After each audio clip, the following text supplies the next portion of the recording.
Hello guys, welcome to my channel oh my dish. আজকে আপনাদের জন্য নিয়ে এসেছি রিং সমুচার রেসিপি। সবসময় তো তিনকোনা সমুচাই খেয়েছেন, এবার না হয় একটু ইউনিক হয়ে যাক। আর ও মাই ডিশ মানেই তো ইউনিক কিছু একটা। আপনারা যারা এখনও আমার চ্যানেলটি সাবস্ক্রাইব করেননি তারা এক্ষুনি সাবস্ক্রাইব বাটনটা ক্লিক করে দিন। আর আমার আজকের ভিডিও আপনাদের ভালো লেগে থাকলে অবশ্যই লাইক দিয়ে পাশে থাকবেন। তাহলে আর দেরি কিসের, চলুন সম্পূর্ণ রেসিপিটা দেখতে চলে যাই। প্রথমেই রিং সমুচা তৈরির জন্য আমরা সমুচার মায়ানটা তৈরি করে নেব। প্রথমেই একটি বাটিতে 1 কাপ ময়দা দিয়ে দিলাম, ছোট কাপের আধা কাপ সয়াবিন তেল দিয়ে দিলাম, স্বাদ মতো লবণ দিয়ে দেব। এবার ময়দা, তেল আর লবণকে ভালো করে হাত দিয়ে মিক্স করে নেব। সমুচাটা মচমচে হওয়ার জন্য এইভাবে তেলের সাথে ময়দাটাকে ভালো করে মিক্স করে নিতে হবে। যতক্ষণ পর্যন্ত এরকম শক্ত মুঠো বাঁধা না হয়ে যাবে ততক্ষণ পর্যন্ত এভাবে মিক্স করে নিতে হবে। আর দেখুন আমাদেরটা রেডি হয়ে গিয়েছে। এবার আধা কাপ পানি নিয়ে নিলাম। সমুচার মায়ানটা তৈরির জন্য একটু পরপর অল্প করে পানি দিয়ে দিচ্ছি। ভালো করে হাত দিয়ে মথে নিয়েই আমাদের সমুচার মায়ানটা তৈরি করে ফেলছি। বিকাল সন্ধ্যায় তো সবাই স্ন্যাক্স পছন্দ করে, আর যদি একটু ইউনিক কিছু হয়ে যায় তাহলে তো আর কোনো কথাই নাই। আর আপনাদের সাথে কথা বলতে বলতে সম্পূর্ণ রিং সমুচার মায়ান আমার তৈরি করা হয়ে গেছে। এবার আমি 15 মিনিটের জন্য ঢেকে রেখে দেবো। সমুচার ভিতরে স্টাফিং রেডি করার জন্য ফ্রাই প্যানে তেল দিয়ে সিজলিং করে নিচ্ছি। তেলটা সামান্য গরম হয়ে গেলেই আমরা ছোট এক বাটি চীনাবাদাম দিয়ে দেবো।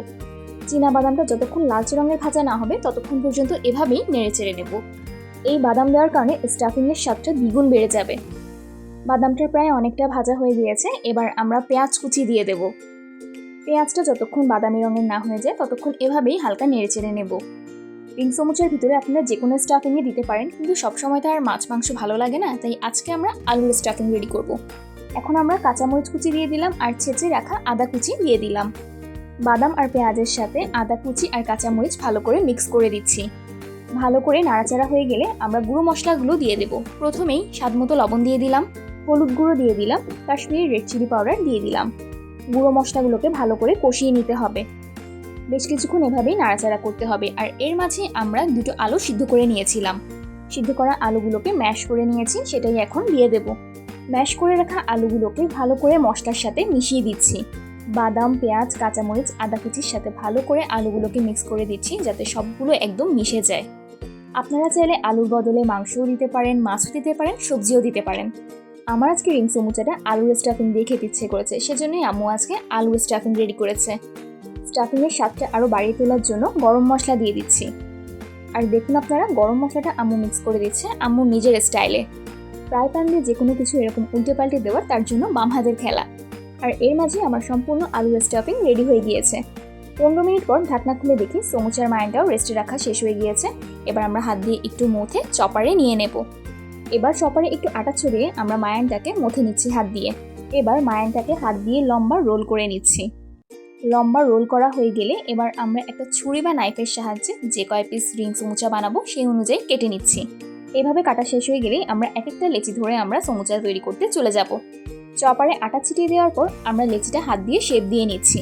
এবার বেলুনের সাহায্যে বেলা শুরু করে দেব।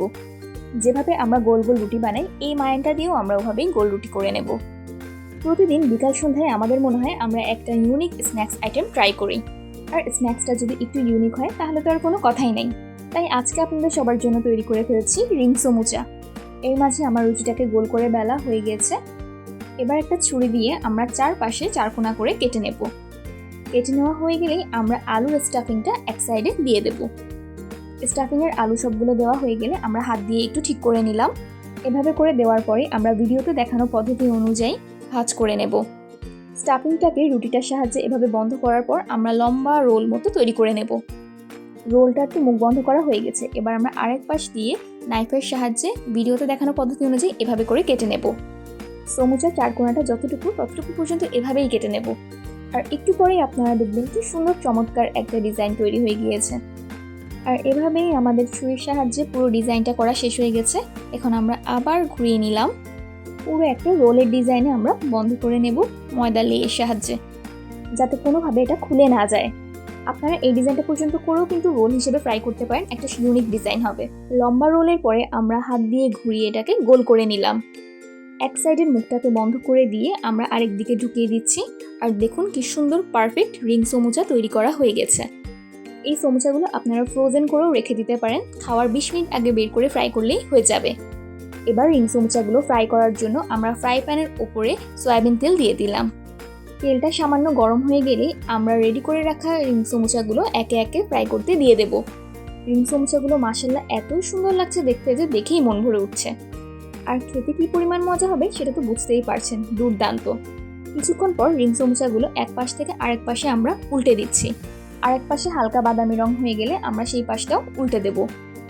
ছোট বাচ্চাদের জন্য খুবই আকর্ষণীয় এই রিং সমুচাটা হবে, আর বড়রা তো পছন্দ করবেই। রিং সমুচাগুলো ফ্রাই করার সময় চুলোর আঁচ একদম মাঝারি রাখতে হবে। আর এর মাঝেই আমার রিং সমুচাগুলো সম্পূর্ণ ভাজা শেষ হয়ে গেছে। আমি সবগুলো তেল ঝরিয়ে উঠিয়ে নিচ্ছি। এবার আমি একটা পাত্রে পরিবেশন করতে চলে যাচ্ছি। দেখলেন তো আপনারা কি সুন্দর ঝটপট তৈরি করে ফেললাম ইউনিক একটা স্ন্যাক্স রেসিপি। আপনারাও আপনাদের পরিবারের সদস্যদের জন্য তৈরি করে ফেলবেন মজাদার এই রিং সমুচা।